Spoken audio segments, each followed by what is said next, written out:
Hi everyone, Raquel here from scrapcosy. Today I'm going to show you a project that I did for my latest release with Paper Artsy. Here you can see all the samples I made on this release. I will link to all the videos available for these projects so you can check them. In this video I show you how to create these two cards using a resist technique with glaze and infusions, and I'll be using my vintage frames and sentiments stamp set and the arabesque stencil. Okay, let's get started. First, I'm using the corner stamp to create a frame, so I will stamp it up and left, and then bottom and right. And in the empty spaces, you will see at the end that I will add a brad. I will be trimming down my base.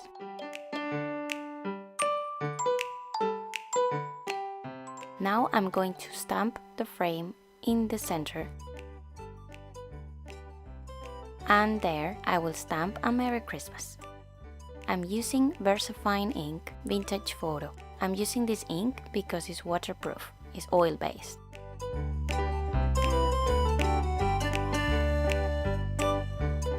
Now I'm trimming the card. And now it's time for coloring. I will be using glaze and some infusions, golden sands. I will be mixing those and I will be painting the frame and the borders. These will protect my images and prevent any water to alter this color.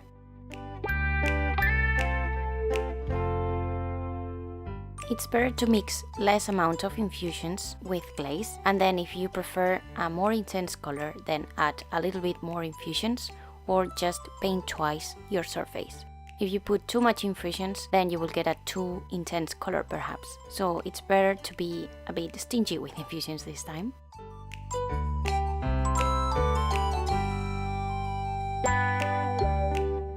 Once everything is very dry, I'm going to add more color.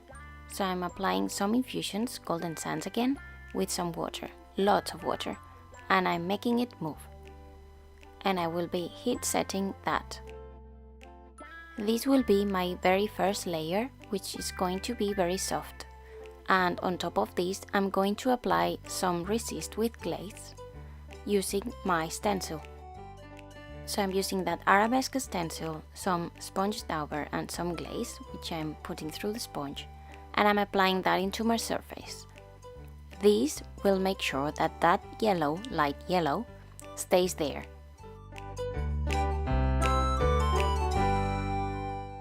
Can you see that the color has changed a little bit?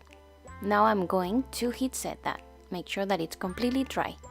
And then the next step, I wanted to apply a different color of infusions, but I really didn't like that rustic car.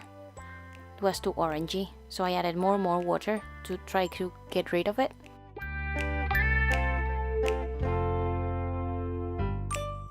And then I applied some more golden sands, because I prefer to stay on the yellows. And if you dry it with the heat gun, you will see that the arabesque stays. And we are doing a resist technique. Once everything is dry, I'm going to apply some Distress ink Vintage Photo on the borders to make it more aged.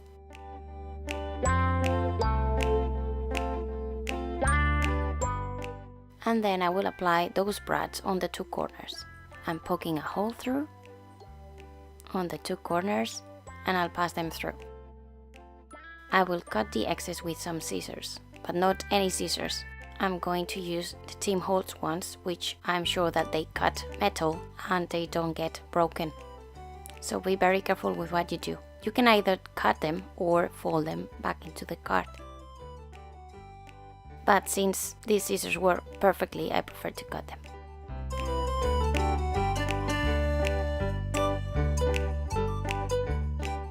And this is the finished card project.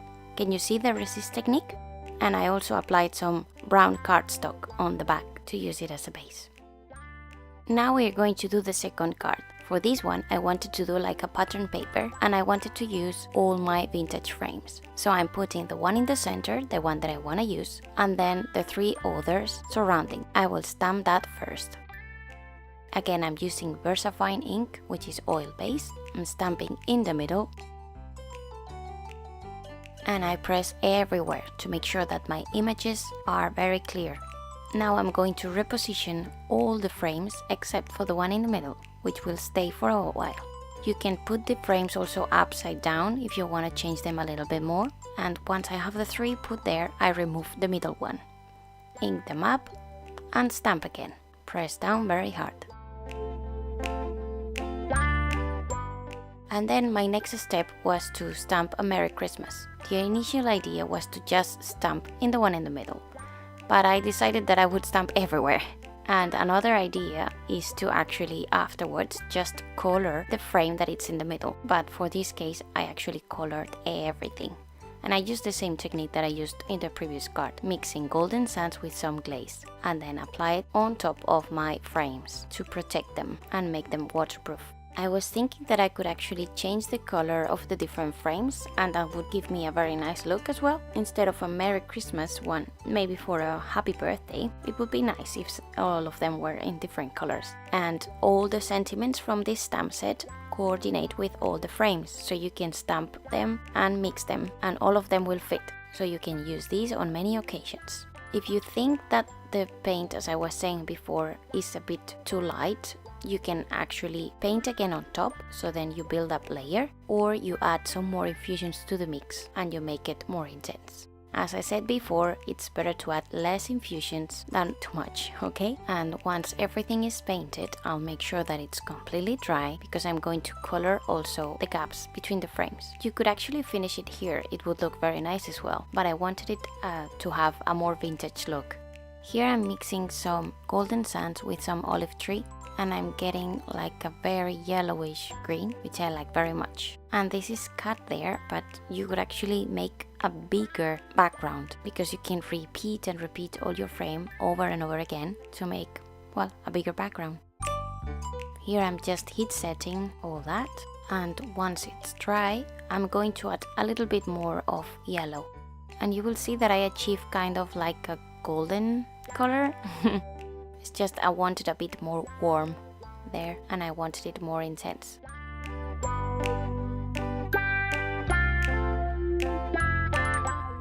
So I'm just using a napkin, you'll see, to clean up my frames, but I'm leaving all that intense color in the back.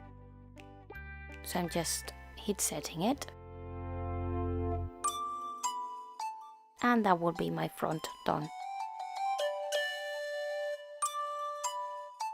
Then I can mount that in any base, like you see here, and I put some reds, and it's done. So this is all for today. I hope you like it. If you did, please subscribe to my YouTube channel, give me a thumbs up, and I'll see you in the next one. Thanks for watching. Bye!